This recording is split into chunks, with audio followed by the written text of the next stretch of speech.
They call him prime evil, and that was for a good reason. Eugene the Kock is South Africa's most evil man, or at least he was.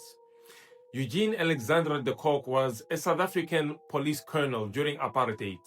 He didn't just arrest people, he commanded a death squad called C10 at Vlakplaas. Their job?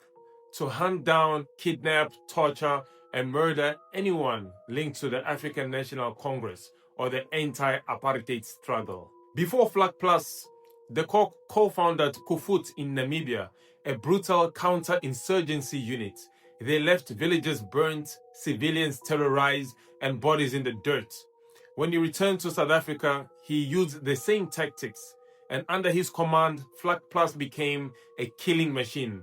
Bombings, assassinations, disappearances. That's why the press called him prime evil. And here's the part most people tend to forget. Eugene de Kock wasn't just acting alone.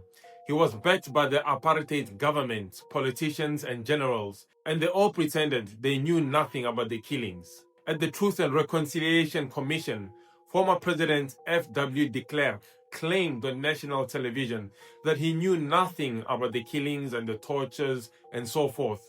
But de Kock himself exposed him, calling him a liar and saying the former president's hands were soaked in blood. So who was Eugene de Kock, South Africa's prime evil? He was a man that showed the world how far the apartheid government states would go just to keep power. And he forced the country to face their darkest truths. Well, he did go to prison. He was sentenced to prison in 1996, but then he was eligible for parole in 2015. The date of his release was not made public for obvious reasons. Today, he is about 76 years old and nobody knows where he is at.